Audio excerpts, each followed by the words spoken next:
Good afternoon. Hope everybody had a lovely lunch, got some coffee. Excited to see you here and delighted to be here. I have a few welcoming words and then I'll introduce the great panel for this afternoon.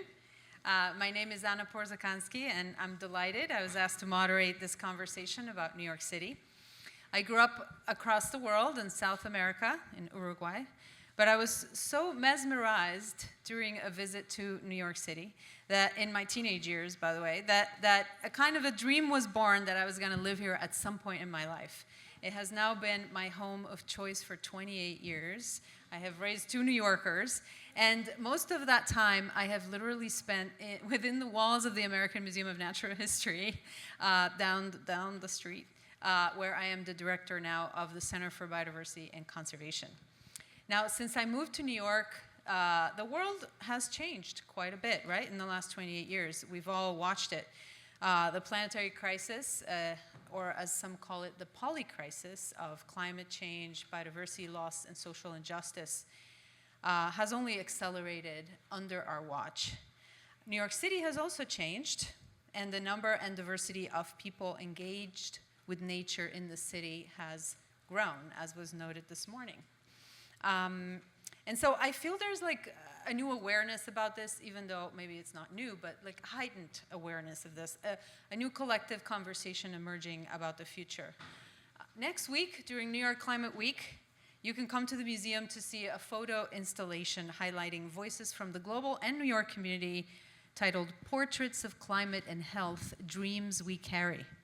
So many of us had our photo taken for this installation, and we were asked to speak about the dreams we have about the future. And I responded that the healthier future I dream of is one where we have reimagined, remembered, and rebuilt our relationships with nature and one another to relationships based on respect, reciprocity, and regeneration.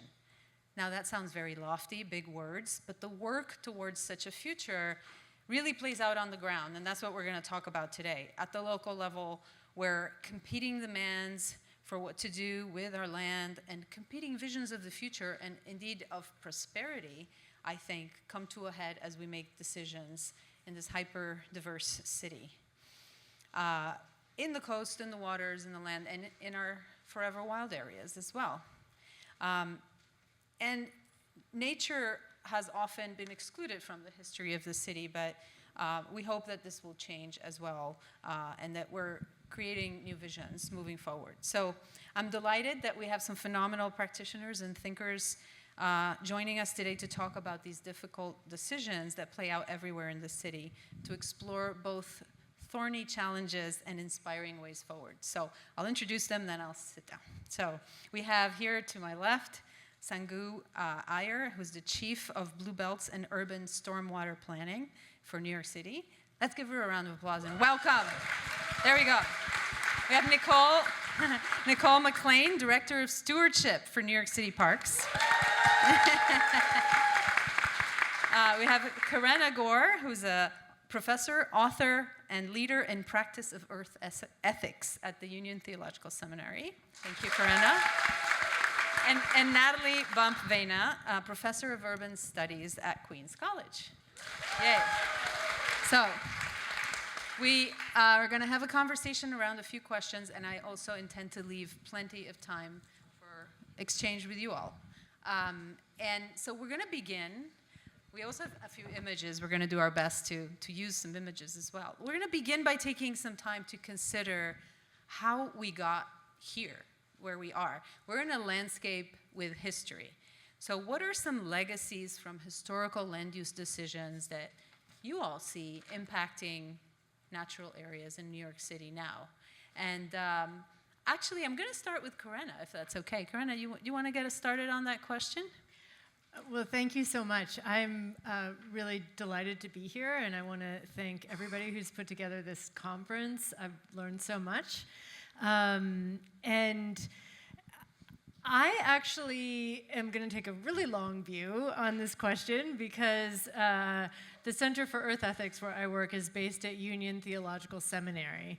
And one of the things that we do in discerning what we mean by earth ethics is to think about thought systems and belief systems. And with particular interest in the role of theology, since we're a theological seminary. And so it's useful to step back and look back in time at that point of European encounter in these lands and to see it in terms of, and I know that others have talked about this in this room earlier on, if I'm not mistaken, so apologize if there's any repeat here.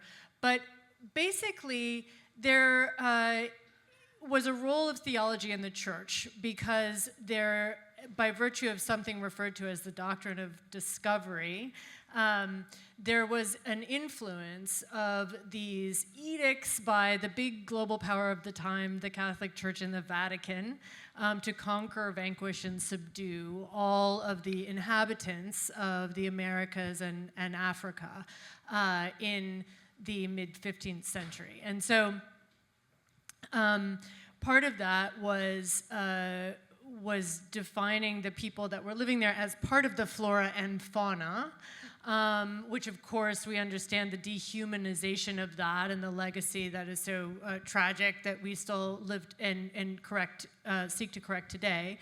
But also the thought system that invoked the book of Genesis and the concept of dominion to say that all of nature is here to be dominated and controlled and subdued and so on, and that what is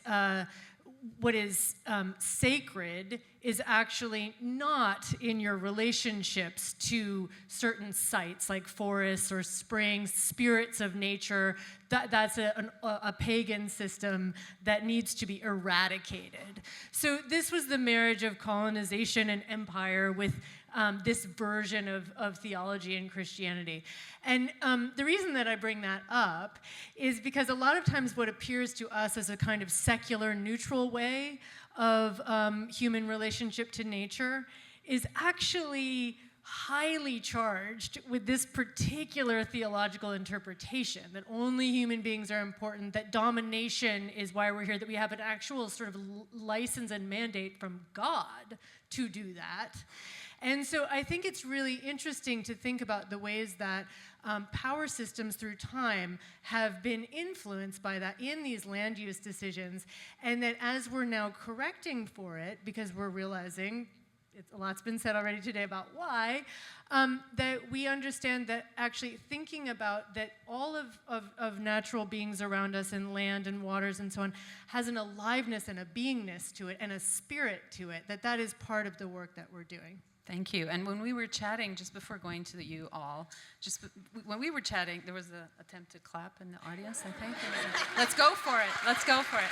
So thank you, Corinna, for that really broad and important historical perspective. You were saying there was an installation here at the garden that you thought was really important. We have a picture. Might as well show it. So I was asked I came to here, Ebony Patterson, a Jamaican artist, did this installation called Things Come to Thrive in the Shedding and the Molting. And this was just last spring.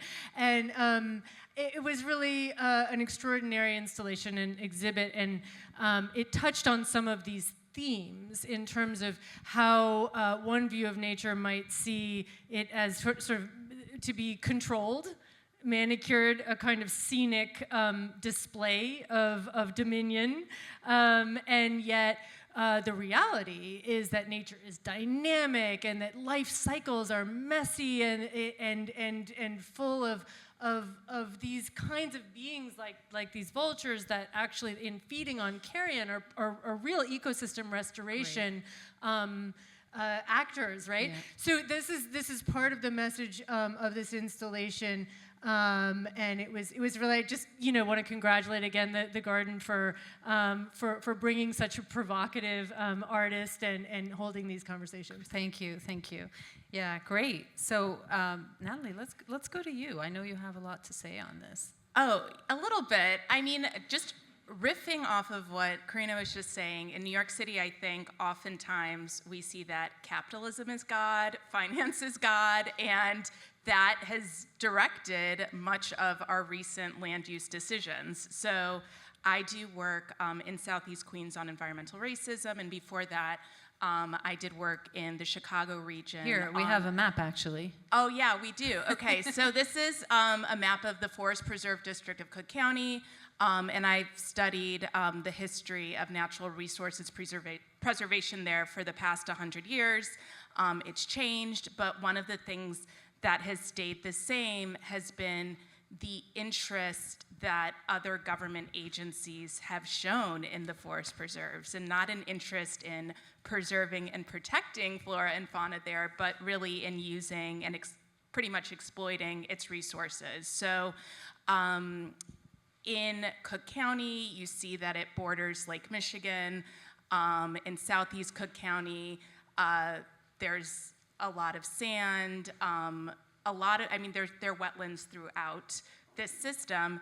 And one of the things we saw after the 1956 Federal Highway Act was the Illinois Tollway Agency going into the forest preserves and scooping out land wetlands for fill, and then turning those wetlands basically into borrow pits, and then the Forest Preserve District having to respond to that and manage them as fishing lakes, and which they still are. So the Forest Preserve District has, like 40 fishing lakes throughout the county, and they're basically borrow pits. That's so interesting because, in a way, somebody was talking about shifting baselines earlier in the panel I was in, right? Many people may not know of that history. Right. It's like so, assume this is just the way things are and have always been. Totally. And so, and like transportation obviously facilitates the movement of people, the movement of capital, and then we have a similar dynamic that's happened in Southeast Queens, in Jamaica Bay. There we go. So what do we have there? JFK Airport. So this is, so Idlewild is right next to JFK Airport. I know I have some Jamaica Bay people here.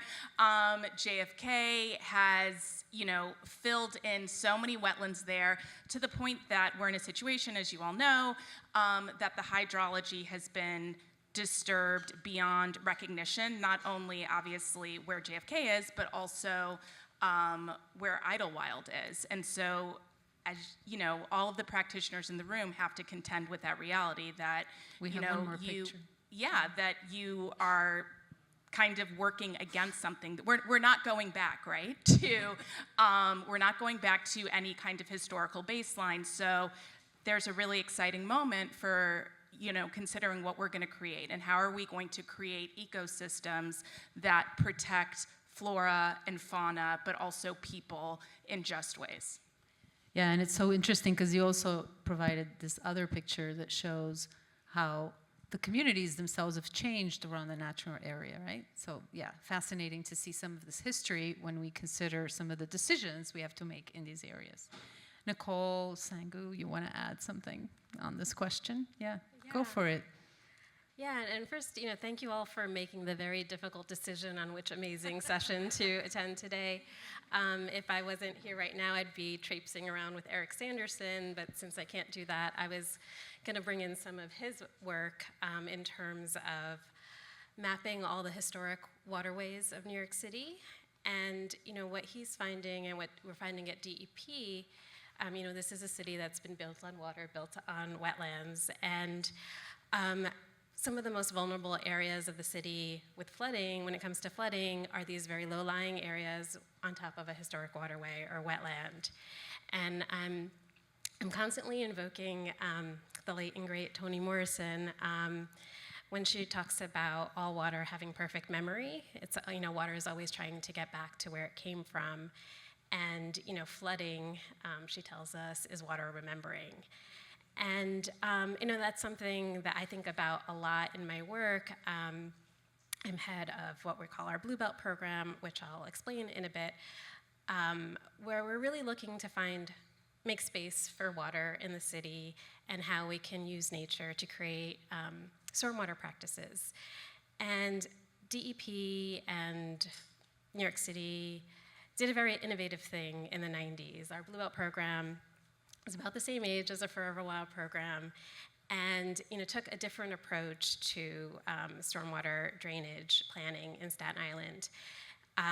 And there was a lot of foresight and a lot of synergies that came into place to make that possible, and part of it was the ability to acquire vacant land and marshland on the shore of Staten Island.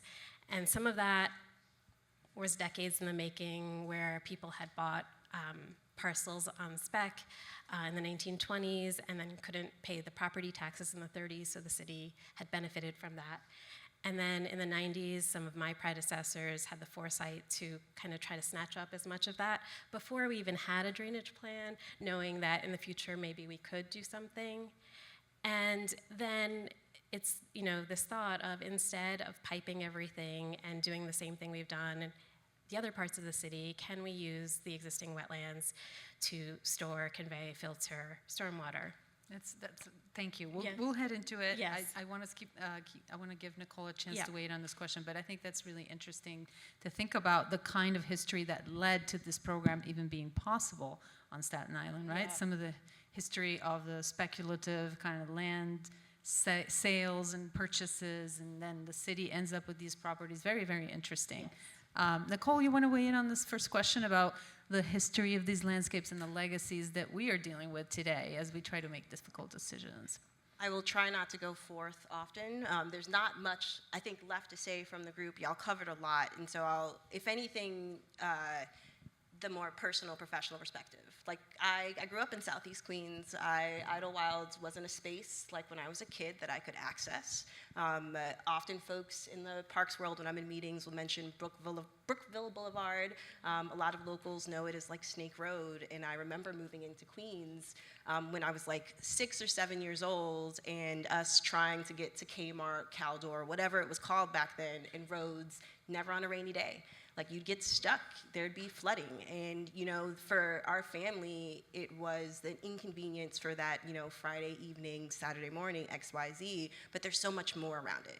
And, I'm fortunate now as like a New Yorker within this role in the communities and folks I get to work with, we're able to change the conversation a bit. It's not just about an inconvenience, there's this bigger story, around these pieces. So I think that's this is a great panel. I'm nervous, y'all. I think your perspective was so complementary to everything else that we heard. And yeah, these conversations are changing, but who are we in conversation with? So let's talk a little bit about who are the interested and relevant parties in these difficult decisions.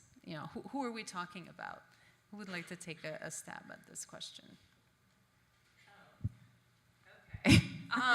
So who are some of the interested parties? I mean, I think that private development is obviously a party that must be considered, but what I keep on seeing, again, in Chicago and in New York City, is that it's often other government agencies, right? So in Chicago, in the Cook County Forest Preserves, in addition to the Illinois Tollway Authority, we have the mosquito abatement districts, who for much of the 20th century drained many of the wetlands in the forest preserves. We have municipalities who are really advocating for flood control, so they ended up flooding many of the wetlands and impounding them. So again, fundamentally changing the hydrology of these protected lands. In New York City, we have JFK International Airport, and I will talk more about that, I think, later, but we also have our friends at DEP, who, are putting in stormwater sewers. We have our friends at DOT who are using land, Parks land, forever wildland, as sites to dump asphalt milling. So oftentimes in municipalities where there's not a lot of space, it's other government agencies who are coming in and trying to get in where they fit in a way that can be damaging, not only, again, to flora and fauna, but also to people who live near, who live in adjacent communities. So many layers of, mandates, objectives, regulatory jurisdictions that are interacting, right? And that's just the human actors. Karena, I know you wanted to say something about perhaps some of the non-human actors in these difficult decisions, or how you've engaged with that in your work, right? Thank you. Did I turn this off? Yes. Okay, hi. Is it? Yes. Okay. Takes us-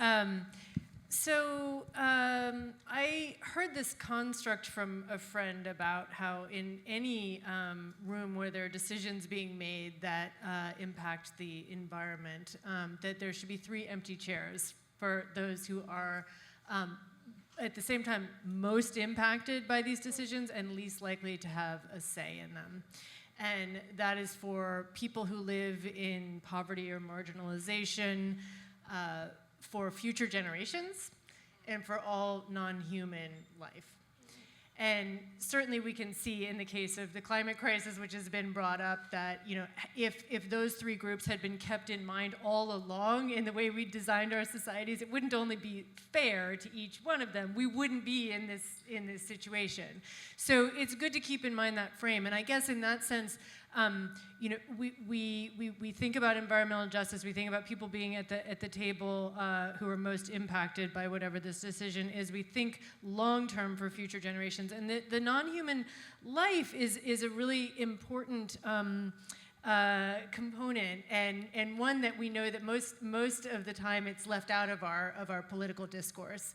And so in terms of how to think about that, I think it's very interesting to look case by case, and I know you've put some case studies out there that we'll talk about later, but one thing to think about is that there is this interconnected, web of life, and I've heard previously in some discussions being had today that you don't just think about like one charismatic species, you think about the whole way in which the habitat is set. And I think that thinking about that and thinking in that way that from that older thought system, which we can think of indigenous peoples and even back in indigenous Europe, that there is a spiritual component. There are energies and beingness to these other species that are worthy of our regard.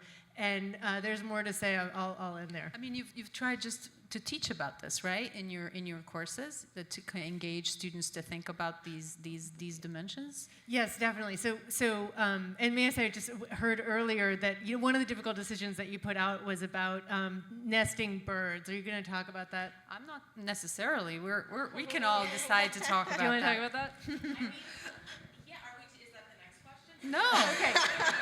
The next question, just so to reduce the suspense, the next question is, what are some examples of difficult decisions? Okay, so sorry, we're definitely I was jumping headed ahead. there. We're definitely headed there, but yeah. You want me to talk about the class briefly for a So second?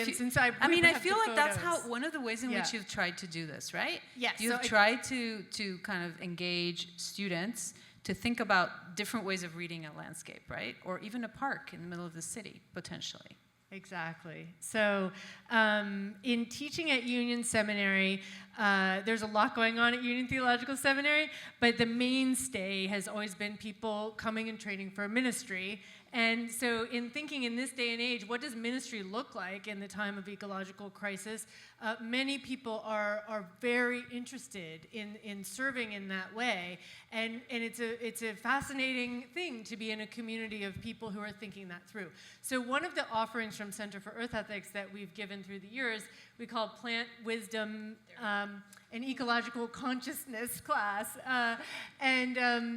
This is one of the titles, there's no perfect title for the class, but basically you get the idea. So this first one, we're out, and this is Poppy Jones, who was our herbalist in residence for years, and actually was from the Bronx originally, and really self-taught, and basically, or he would say taught by nature, but we have, this is in Morningside Park, okay? And then the next slide you can see, this is in Van Cortlandt Park.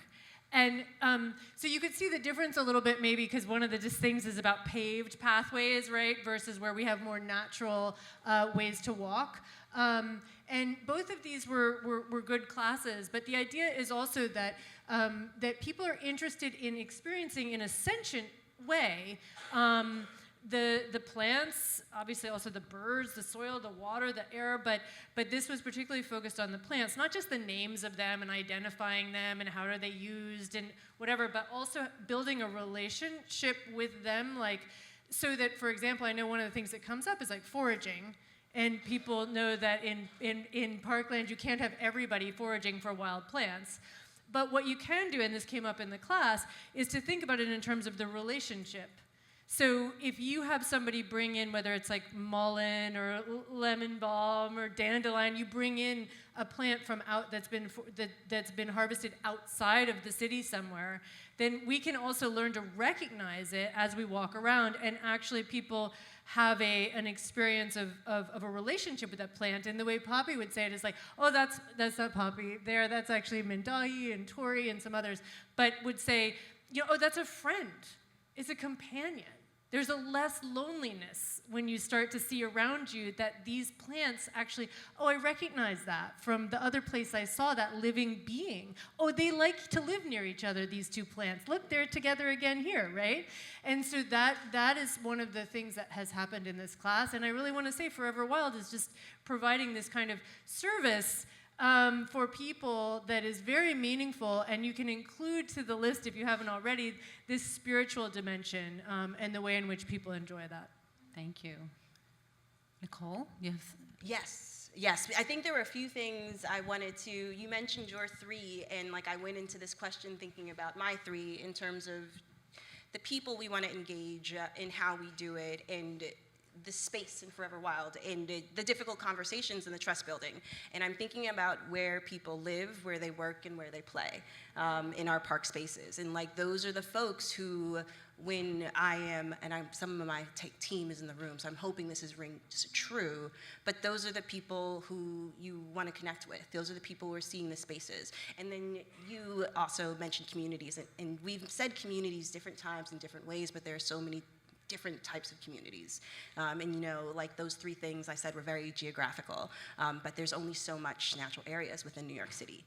There's only so many of these spaces, only so many of these types of communities, and we find even like from practitioner to professional in these types of communities and these folks being a part of these conversations. And so it's just being able to take the time, take the space, and I think it was hard to join this session because I don't usually deal with difficult people. Most of the people I work with, sorry, that came out wrong, I think. Most of my decisions are not super difficult. I'm working with people who want to be with us. I'm working with people who want to join us and come outside and do a day of service. And so the difficult part is sort of how we connect those people.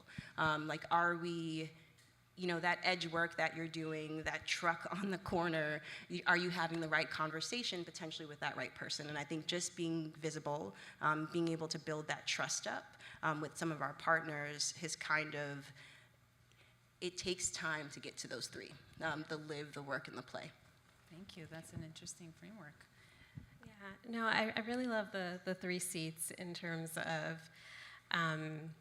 and I think a lot of it, too, in terms of when we're doing our stormwater planning, is like first and foremost, it's flood mitigation is the main objective of the Blue Belts, and so it's protecting the communities in the area, but also for future generations, as climate change and we're dealing with increased intensity of rainfall and sea level rise, that we have to be thinking for the future. And the non-humans, and I know we have a couple of we can slides. show, this is a good time, if you want to Yeah. give us an example of the kinds of decisions you're having to make. So we have a few slides to illustrate the idea of, right here. Oh, yes. We can go back to that other photo So later if you need, Natalie. have But it- here's a little bit about Blue Belts, right? There's just some of the images about Blue Belts, and I think our very first Blue Belt was in Richmond Creek on Parkland, and so we've had a long relationship working with the Parks Department and NRG in terms of like how we design our Blue Belts, and we have a wonderful Blue Belt operating chief who's a wildlife biologist, and he always brings his passion for wildlife biology into our Blue Belt planning too. So, So to just give us the really simple description for anybody here who, like me, some time ago, was very ignorant about a Blue Belt. Oh, like, of what's course. the basic premise Yeah, here? and then just in terms of how we got our name, the first Blue Belt in Richmond Creek was adjacent to the Staten Island Green Belt, which was, a link of protected green spaces. And so we were sort of paying homage to the green belts of having this corridor of protected blue spaces. So we will work, it'll be like a series. It could be ponds, streams, wetlands, that will convey, store, and filter stormwater. So making a belt. I know Olmsted talked about an emerald necklace in terms of like that sort of green belt open space, maybe considered it a sapphire necklace. And so in a way, it's acting as instead of more kind of engineered stormwater management approaches, correct? Yeah, so it's like trying to preserve natural corridors. There are engineered systems, but trying to mimic some of more natural processes to slow water down. But there are difficult decisions involved. Why is that? So I think we're trying to figure out, we're bringing in urban stormwater, we're piping that into these natural systems, and so trying to figure out, we want the blue belts to attenuate flows, but we also want to attenuate flows before they enter the blue belts, so we can protect them as well, so that they can serve us, but we can serve them. We do take wildlife into consideration, and so there's opportunities there when we are putting these together. It's not just like, we could have just built storage tanks, but by having the opportunity to create ecological systems, we have our water bodies, we can create vegetated buffers around them. We have opportunities for frog breeding pools, for eel passage, for fish ladders, for osprey perching stations, turtle basking stations. And one of the big success story is that very first blue belt, Richmond Creek, was one of the most polluted water bodies in the 90s. And now we have thousands of eels traveling from the Sargasso Sea every year, making their way to Richmond Creek, and they'll live here for many years and then go back to the Sargasso Sea and be imprinted to return. And so some of that is also, quite wonderful. Great.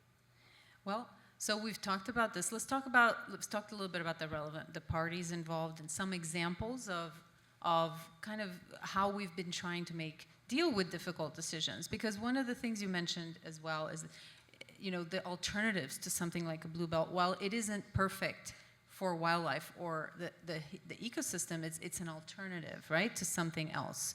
Can I show this picture of the Jewel Street, the existing conditions, right? So these are cases where you don't have the stormwater kind of infrastructure built in, and so this is the alternative. Yeah, and so, Jewel Street is this neighborhood. It's, just north of Jamaica Bay, was all marshland. There's a historic Spring Creek that runs through it, and it's a neighborhood in New York City that has no sanitary storm sewer or sanitary service. And when it rains, it looks like this. And people, and when we talk about difficult decisions, we should also be talking about difficult for who. So people in these neighborhoods, their difficult decision is like, on a rainy day like this, how do I get to work? And there is no mechanism for this neighborhood to drain. And for decades, for the past 20 years, there's been several attempts to create a plan for drainage, and it keeps getting stuck. It keeps coming stuck because the only way previously we thought we could bring in the infrastructure was to raise the streets, and the amount of street raising required would pretty much be like 6 feet and impact people's houses. So imagine if your house was now 6 feet under. And so the difficulty there is like, if I'm going to bring drainage and resiliency to a neighborhood and then end up displacing the community you're trying to serve, and it's just been this loop for 20 years. That same cycle happened. And in the past, and I took the helm of the Blue Belt group, just last year, and so much iteration and innovation has happened, and to think what are other ways we can do this? How can we bring drainage to this area without having to raise the streets? And what different tools do we have? And I'm really, really proud of my team, who's kind of been eating, breathing, sleeping Jewel Streets for the past 9 months, trying to come up with a solution. And it's been really iterative, because every time we think of something, put the groundwater in this or that, there's a lot of technical challenges there, so it's not for lack of trying. But we have come up with a Another image. Yeah. So this one. Yeah, we have come up with like a proposal of like instead of our normal way of bringing in pipes where you would put like a big pipe for sanitary and then storm sewer and you need a few more feet to get to the top of the road, if we could do something more at grade with channels to convey stormwater and then bring them into a detention pond. So, there's all these things that, New York City land, location is very stressor. Like, we need land for housing, we need land for infrastructure, we need land for nature. And thinking about that specifically in the Jewel Streets is if we can carve a place for water to go, it allows us to bring the conveyance system to that blue belt and hopefully, make this neighborhood thrive and have improved quality of life. And so these things that seem to be in tension, the difficult decision or the way, I think I'm always trying to think about like the synergies, like with every challenge, what is the opportunity and how can we make space for water to make space for the other things, so. Thank you. Yeah. How have these kinds of challenges manifested where you're working, Natalie? Because I know that there are similarly difficult decisions around water there in South Queens, right? Sure. I mean, yes, there are a lot of issues with flooding in Southeast Queens, in part because of the high water table, yes. Which is also, a challenge, presents a huge challenge. So, yes, there are challenges, but one of the things that I have been really impressed by with my work is how environmental justice and community protection can really dovetail with natural resources protection. And so Nicole was talking about Snake Road earlier. Snake Road floods all the time. It's also called Brookville Boulevard. It goes through Idlewild. And I think that the Natural Resources Group is doing really fantastic work on envisioning what kind of a road or sort of a rehabilitation of that road could look like that could serve like diamond terrapins and fish who are migrating or need to cross from one side of Idlewild to the other. But if that road was raised with culverts underneath, that could also serve people in Southeast Queens who are trying to get to Long Island. They're trying to get to Kmart, right? So it's a way so this is the kind of project that could improve public infrastructure to protect, again, animals and people. Another example of that is just the Eastern Queens Alliance's work to protect Idlewild, period. So Nicole was also saying that, Idlewild wasn't accessible to the local community when she was growing up. She couldn't go to Idlewild, but Eastern Queens Alliance, led by the Barbara Brown, really fought to get community access to this parcel of land, and she ended up being instrumental in getting trails built, the first trails built. Idlewild is now in conversations to build a boardwalk in Idlewild Park, and I really hope that goes through because I think that the more recreational infrastructure we have in Forever Wild Places, the more stewards we create, right? The more stakeholders we create. I know that there was some tension in Sunset Cove and Broad Channel with the creation of the boardwalk there because the thought was, oh my gosh, we just restored this salt marsh and we're building a boardwalk there and we don't want to do that.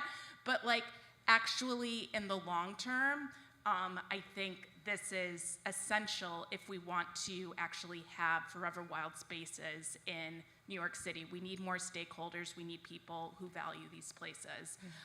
Another thing that I, again, want to bring up, and maybe we can go to the airplanes. So another reason why natural resources protection and environmental justice are in lockstep in Southeast Queens is that Idlewild really is also looked at as a buffer between communities like Brookville, like Springfield Gardens, like Rosedale, and JFK International Airport, okay?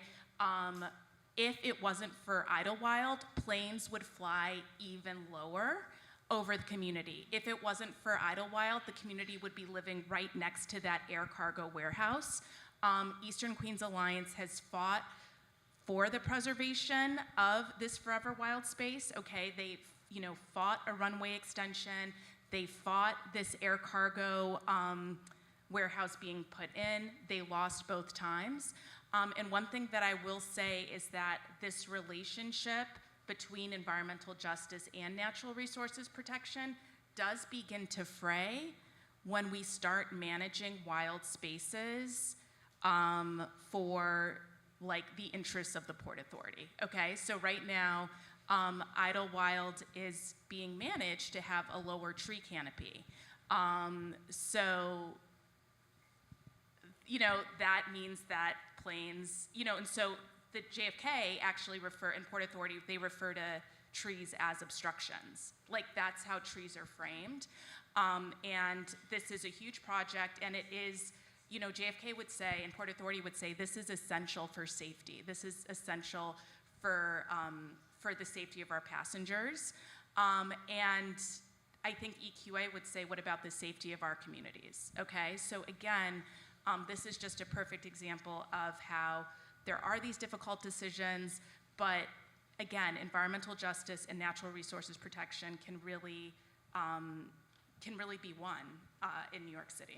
So how do these pluralities of values, play out? Like, in what kind of spaces do you get those conversations going? What do you think would be, a way forward, for example, for those conversations to be more productive about those obstructions? Oh, I mean, again, earlier I talked about like the power of capitalism in New York City. JFK is undergoing an $18 billion renovation. JFK and Port Authority are incredibly powerful institutions, and unfortunately, I think they are more powerful than the Parks Department, sorry. And however, I think one of the things... I mean, just for a little check, who has gone through JFK in the last 2 months? Okay, 3 months.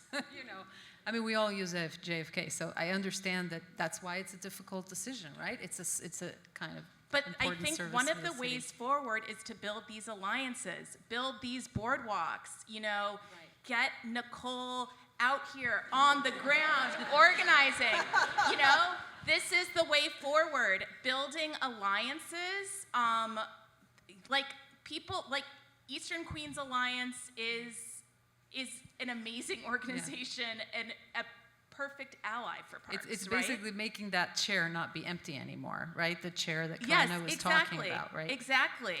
Build alliances. Yeah. That's so great. Great. Thank you. Thank you so much for those Snaps. examples.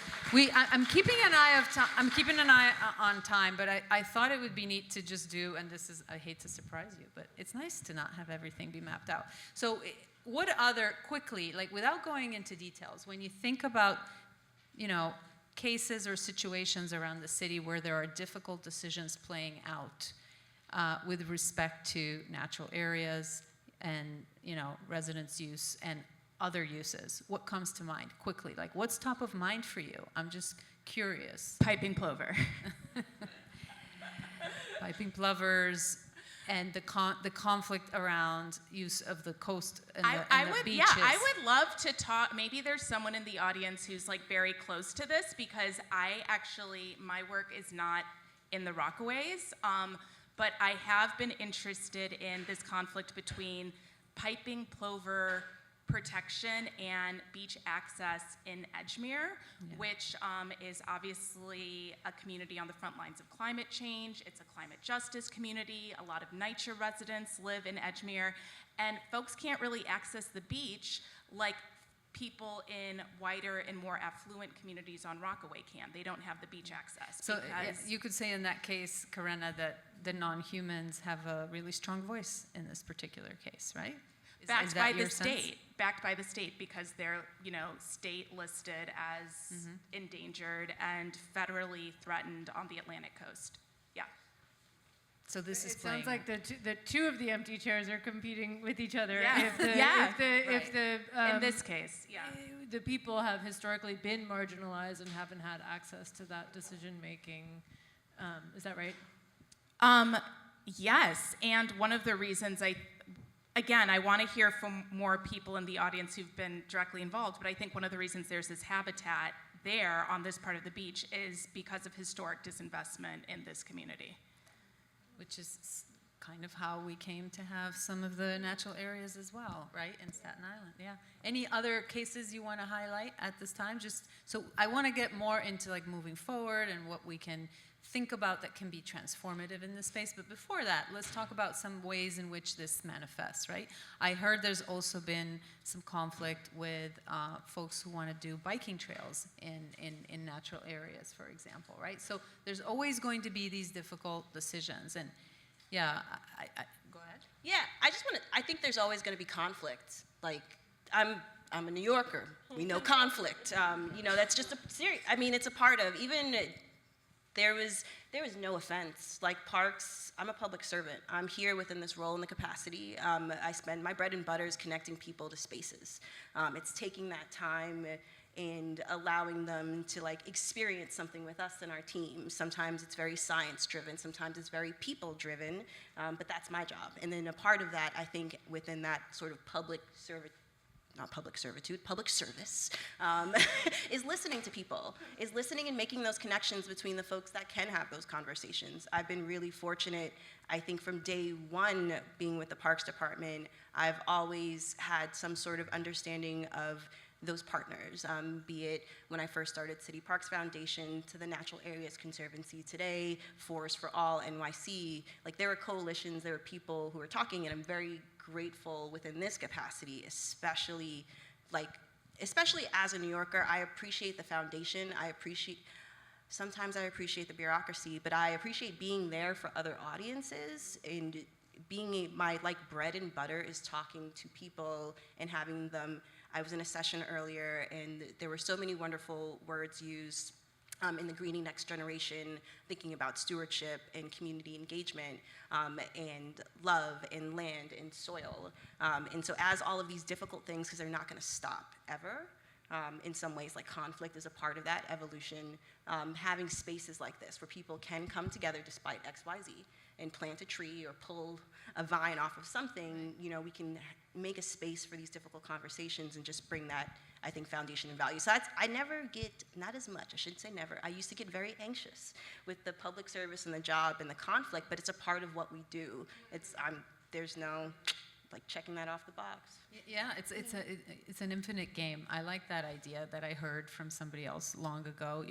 We're so used to playing finite games where the rules never change. There's always a winner and a loser. In reality, these are infinite games that we're always going to be playing, and the goal is to keep playing, but the rules are going to be changing, and the players are going to keep changing. And if we get used to that, perhaps sometimes we have more stamina for these relationships to evolve and to sustain them over time.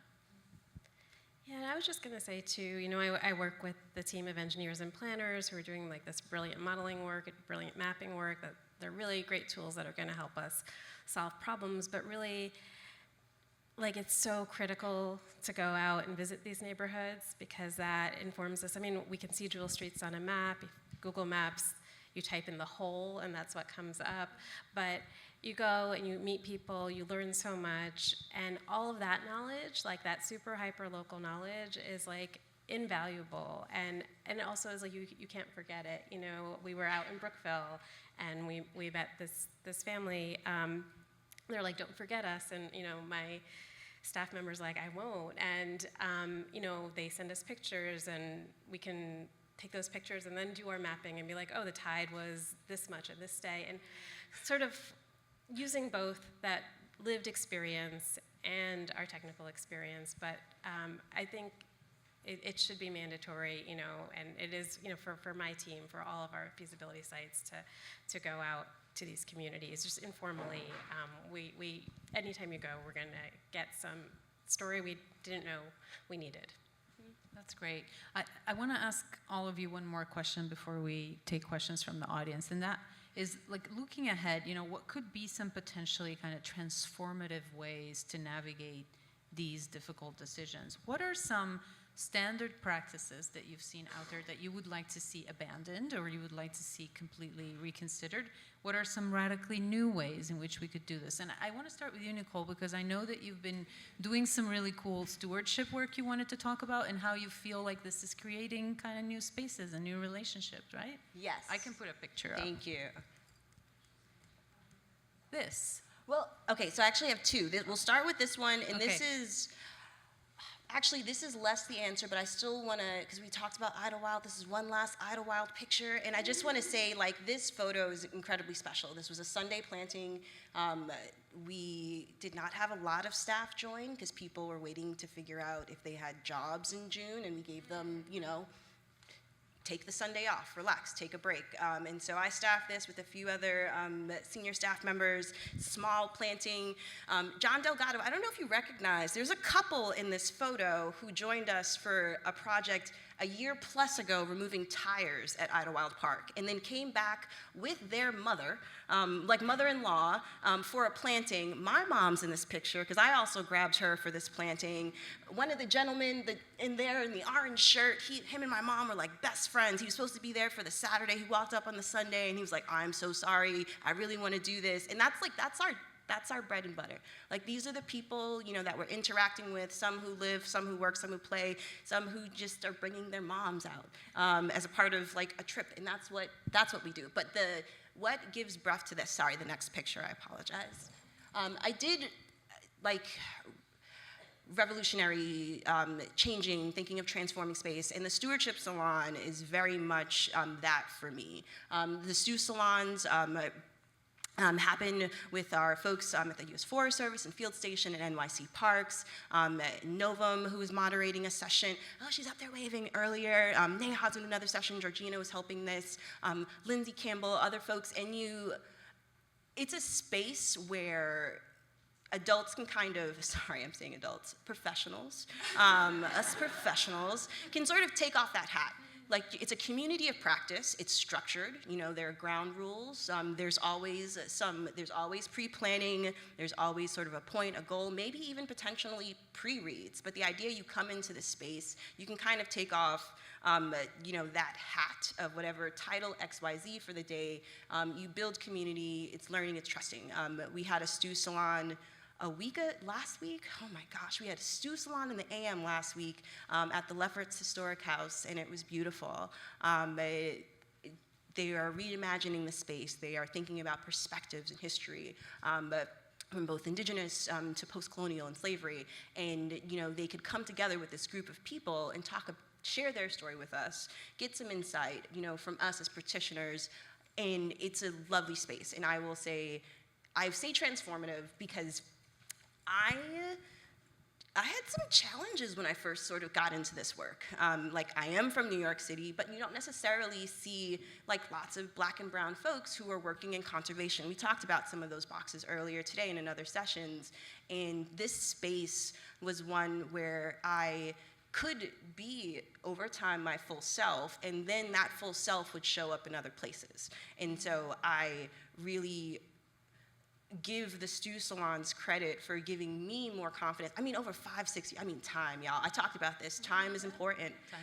Time is important for a lot of the grants and things like that we've been going on. Last time, I'll say Idlewild, I think today, we were, if you haven't signed up for the Seton Falls or Idlewild or Ecology Park field trip, that'll be the last time I say Idlewild. But we received a grant to bring a job training program to Idlewild Park. And a lot of that was based on the conversations and the trust building that was happening in those stew salons, where colleagues who, like, you know, I may have run away from you during the lunch hour. I was like, let's talk about this. You know, a year later, that space and that structure in different voices in different places. So sorry, that's it. I want to make sure we give, I'm done. No, that's sorry. great. Thank you. That's great. I think that was very beautifully illustrated.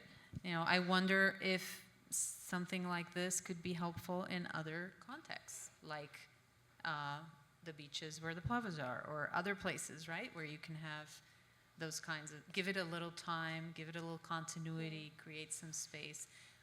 It's just a thought. I don't know. I'm sure there's other things in place there. So what are other things that you feel, you know, should be reconsidered?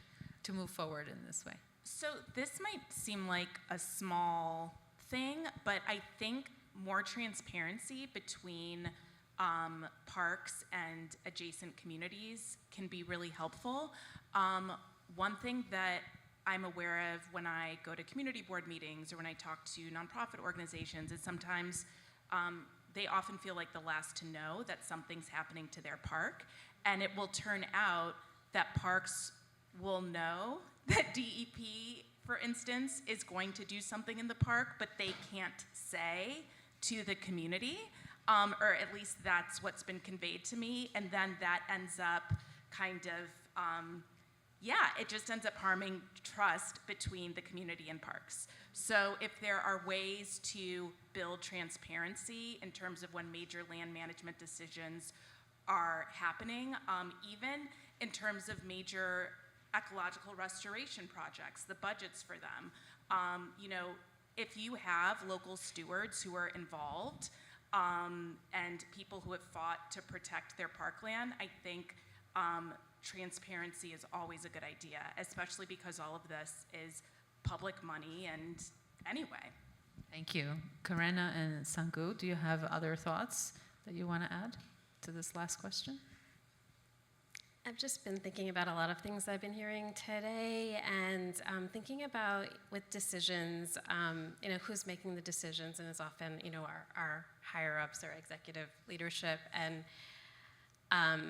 but I also want to think about like all of the invisible labor that's done, a lot of people in this room, and like the internal advocates to get the information to the right people to make that decision. And like I really love what you said too about just like bringing our full selves, and how do we have a culture where like our staff are empowered to, most of the people I know who come to this, they're passionate about this work, they want to do good work, and sometimes, working in our institutions can be crushing, when you have no and rejection, and I've always just kept at it, in terms of things I'm really passionate about, but it's a struggle, but like how do we create a culture where it's not so difficult to bring those 3 seats, and have people internally advocating for those 3 seats. So I'm thinking a lot about that. Thank you. Karena, you have anything to add? Just that I'm appreciating so much the knowledge here on this panel and the complexity of these local difficult decisions. And so sometimes to think about it in a conceptual way, and to kind of bring an ethical concept in, or to compare to another case study, would be interesting in conversation, but fundamentally, these are place-based situations in which listening to the community that lives there, who's in relationship with the land and the water, is the most important thing, And I feel like that is so important across the board when we're talking about our planetary ecological circumstances. It's the people that live in any given place that are going to have different ways of knowing what's happening there. And it may not even always be fully articulated, the way they see the birds going, or the way the wind blows in the morning, or whatever it is. So just to say, I appreciate that those conversations are being held in that way. That's great. And I will add one thought of my own to that. That is, in addition, we also probably need more spaces for cross-agency and cross-sectoral kind of exchange, learning and doing together, because yes, you do need that local anchor and participation and inclusion and even centering, but you also need somebody and some form of zooming out and thinking about the regional and thinking about the overall, right? There was some conversation about in the morning panel, and I think this idea of our institutions and our structures not being that fit for purpose for the complexity that we have right now is very real to me, I think. And so how can we think about ways to build those bridges so that all those layers you were talking about earlier, Natalie, are top of mind for everybody else, right? So these are some really perhaps levers that can make a difference moving forward. So let's hear from you.